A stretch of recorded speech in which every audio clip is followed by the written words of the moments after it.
साथियों बहुत बहुत नमस्कार। साथियों आज के वीडियो में हम लोग जो है वैदिक गणित के बारे में पढ़ेंगे। वैदिक गणित हमारे वेदों से ली गई है और इसको पुनर्स्थापित करने का श्रेय स्वाम जो हमारे जगत गुरु शंकराचार्य गोवर्धन मठ के गोवर्धन मठ जो पुरी में है उसके शंकराचार्य भारती कृष्ण तीर्थ जी थे, उनको जाता है और उन्होंने इसको वेदों से लाकर पुनर्स्थापित किया।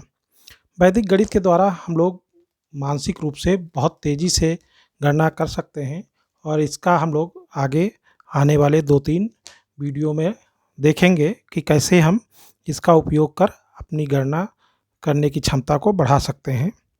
सर्वप्रथम हम लोग मूलांक या बीजांक के बारे में जानेंगे। मूलांक साथियों जैसे आप देख रहे हैं कि संख्याओं का जो जोड़ होता है, अंकों का जोड़ होता है, उसको कहते हैं। अंकों के जोड़ को सिंगल डिजिट में कन्वर्ट करना होता है। जैसे 531 है तो 5 धन 3 धन 1 बराबर 9, तो 531 का मूलांक या बीजांक 9 है। दूसरी संख्या अगर हम बात करें 1,72,654, तो इसका अगर हम मूलांक निकालें तो सभी अंकों को जोड़ेंगे 1 धन 7 धन 2 धन 6 धन 5 धन 4, तो ये 25 आएगा। लेकिन 25 2 डिजिट में है, इसको फिर एक सिंगल डिजिट में कन्वर्ट कर लेंगे, 2 धन 5 बराबर 7। अतः कह सकते हो कि 1,72,654 का मूलांक जो है वो 7 है। मूलांक का प्रयोग कल हम लोग जो है ज्योतिष में बहुत ज़्यादा करते हैं। ज्योतिष के अनुसार भी हम लोग गणना करते हैं कि इनका मूलांक ये है तो इनका भविष्यफल ये होगा। आज हम लोग इसका गणित में कैसे प्रयोग करते हैं इस पर चर्चा करेंगे। मूलांक का प्रयोग करके हम लोग जोड़ने, घटाने और गुणा के बहुत बड़े बड़े प्रश्नों को चेक कर सकते हैं आसानी से। साथियों हम लोग शिक्षकों को पता है कि जहाँ बच्चे 70-70 बच्चे होते हैं क्लास में या 50-50 बच्चे क्लास में हैं और उनके सभी के कापियों को चेक करना बहुत मुश्किल काम होता है। तो इसके लिए अगर हम मूलांक का प्रयोग करें तो थोड़ा सा हमारा समय बचेगा और हम लोग आसानी से जो है बच्चों की कापियों का मूल्यांकन कर पाएंगे। तो आज हम देखते हैं कि कैसे हम लोग जोड़ने, घटाने और गुणा में मूलांक का प्रयोग करते हैं। साथियों जोड़ का हमने एक साधारण सा उदाहरण लिया है। जैसे 463 में आपको 574 जोड़ना है, बच्चे को आपने दिया तो 1037 आया। हालांकि ये तो बहुत आसान है, लेकिन समझने के लिए हम लोग कर रहे हैं कि जैसे 463 का मूलांक निकालें तो इसका मूलांक 4 आएगा, जोड़ आएगा 13 और 1 धन 3 जब जोड़ेंगे तो 4 आ जाएगा, सिंगल डिजिट में कन्वर्ट कर लेंगे।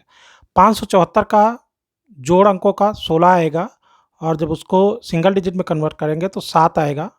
और क्योंकि हम यहाँ जोड़ रहे हैं तो मूलांकों को भी जोड़ेंगे, 4 और 7 जुड़ के 11 आया, 11 को फिर हम कन्वर्ट करें 1 धन 1 तो 2 आ जाएगा, यानी इसका मूलांक जो है 2 आना चाहिए जोड़ का। अब देखिए हम लोग जो जोड़ करे हैं उसका उत्तर 1037 आया। अब इसके जो है मूलांकों को, इसके अंकों को जोड़ें तो 11 आता है और जिसको फिर अगर हम मूलांक निकालें एक डिजिट में कन्वर्ट करें तो 2 आता है, यानी दोनों जगह 2 आ रहा है, तो इसका मतलब हमारा उत्तर सही है। अब हम एक बड़े प्रश्न में भी जोड़ के रिस्पेक्ट में देख लेते हैं।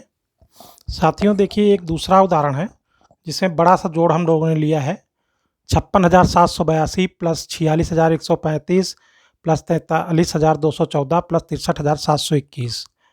तो इनके सबको अगर मूलांक निकालना, अब मूलांक निकालना तो हम लोग सीख ही गए हैं। तो 56,782 का मूलांक 1, 46,135 का मूलांक 1 और 43,214 का मूलांक 5, 63,721 का मूलांक 1, और इन मूलांकों को अगर जोड़ें तो 8 आएगा। तो जाहिर सी बात है जो उत्तर आना चाहिए उसके मूलांकों का जोड़ भी 8 आना चाहिए।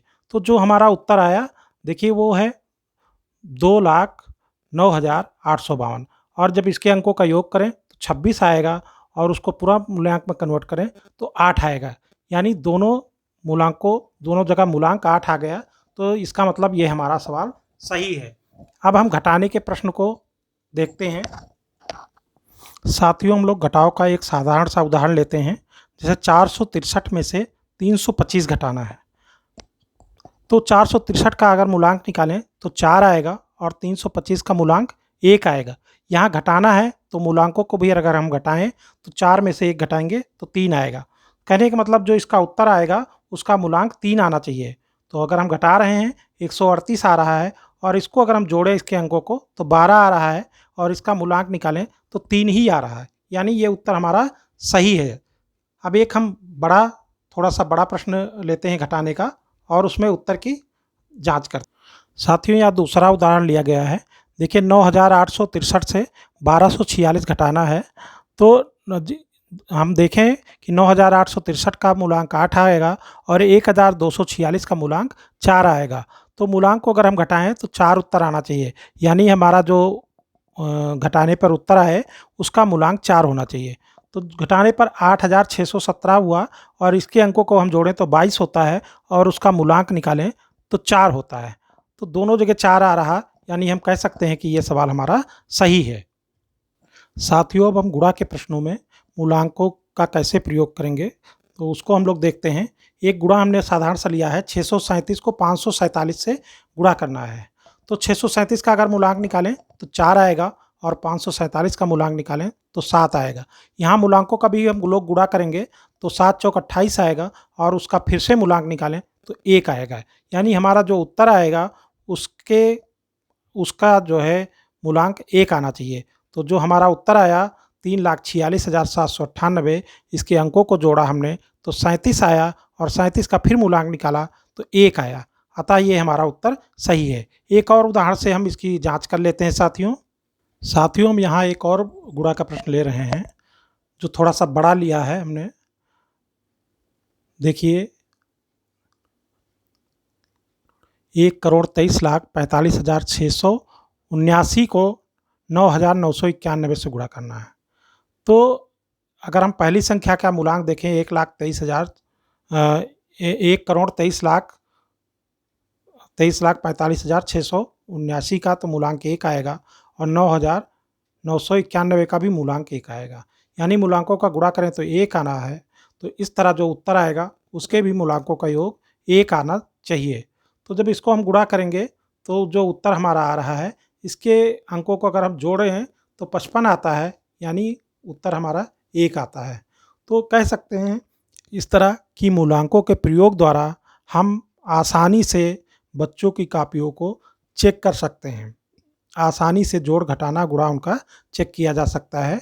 साथियों, बहुत बहुत धन्यवाद। हम लोग वैदिक गणित के अगले वीडियो में पुनः मिलते हैं। तब तक के लिए नमस्कार।